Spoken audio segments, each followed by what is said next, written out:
তো hello guys, আপনারা কিন্তু এই মুহূর্তে ফেসবুক অ্যাপের মধ্যে একটি নতুন সমস্যায় পড়ে থাকতে পারেন। ধরুন আপনারা ফেসবুক অ্যাপের মধ্যে কোনো একটি ভিডিও আপলোড করেছেন এবং তার সাথে সাথে দেখুন ভিডিওটি আপলোড হয়ে গেছে, কিন্তু এখানে দেখুন একটি পপ আপ শো করছে, running copyright scan, keep Facebook open. তো আপনাদের যদি এই প্রবলেমটি হয়ে থাকে তা আপনারা কি করে ফিক্স করবেন সেটাই জানাবো আজকের এই ভিডিওটিতে। তাই জন্য কিন্তু পুরো ভিডিওটি অবশ্যই দেখতে থাকুন। তো তার আগে ভিডিওটিকে অবশ্যই একটি লাইক করে দিন এবং এই চ্যানেলে যদি আজই নতুন এসে থাকেন এখনই চ্যানেলটিকে সাবস্ক্রাইব করে রাখুন এরকম নতুন নতুন ভিডিও দেখার জন্য। তো প্রথমেই দেখুন আপনাদের জানিয়ে দিচ্ছি, যদি আপনাদের এখানে কয়েক সেকেন্ড কিংবা কিছু সময় এখানে আপনারা হয়তো ওয়েট করছেন, আপনাদের এখানে রানিং কপিরাইট স্ক্যান হচ্ছে, আপনাদের প্রথমেই জানিয়ে দিই এই স্ক্যানটি কেন হয়।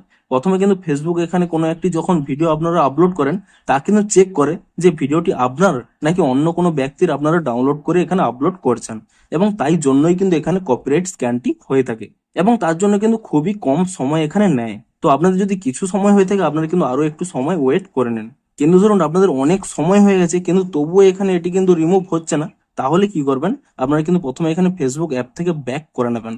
তারপর এখানে এই ফেসবুক অ্যাপটিকে ট্যাব অ্যান্ড হোল্ড করে নেবেন, তাহলে এখানে একটি অপশন পেয়ে যাবেন অ্যাপ ইনফো বলে। আপনি এই অ্যাপ ইনফো অপশানে ক্লিক করে নেবেন। তারপর এখানে একটি অপশন পেয়ে যাবেন ফোর স্টপ। আপনি এই ফোর স্টপ অপশানে ক্লিক করে নিয়ে প্রথমে এখানে ফোর স্টপ করে নেবেন এবং তারপর এখানে স্টোরেজ ইউজেস এই অপশানে ক্লিক করে নিয়ে এখানে ক্লিয়ার ক্যাচ করে নেবেন। এবং তারপরে যদি আপনাদের ফেসবুকের পাসওয়ার্ডটি মনে থাকে তাহলে কিন্তু অবশ্যই এখানে ক্লিয়ার ডাটা অপশানে ক্লিক করে নিয়ে এটা কিন্তু এখানে ডিলিট করে নেবেন এবং তারপরে এখান থেকে ব্যাক করে নেবেন এবং এখানে প্লে স্টোরে গিয়ে এখানে কিন্তু সার্চ করে নেবেন ফেসবুক বলে, এবং ফেসবুক বলে সার্চ করে নিয়ে এখানে আপনারা চেক করে নেবেন যে এই অ্যাপের কোনো নতুন আপডেট এসেছে নাকি। যদি এখানে কোনো নতুন আপডেট এসে থাকে অবশ্যই কিন্তু অ্যাপটিকে নতুন ভার্সনে আপডেটটি করে নেবেন এবং এখানে নতুন ভার্সনে আপডেটটি করে নেওয়ার পরে আপনারা কিন্তু এখান থেকে কিন্তু অ্যাপটিকে ওপেন করে নেবেন এবং তাহলেই দেখবেন এখানে কিন্তু সেই অপশানটি কিন্তু চলে গেছে, অর্থাৎ রিমুভ হয়ে গেছে।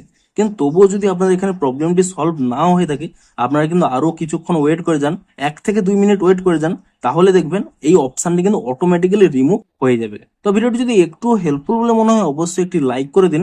দেখা হচ্ছে আরো কোনো ইন্টারেস্টিং ভিডিওর সাথে। Thanks for watching.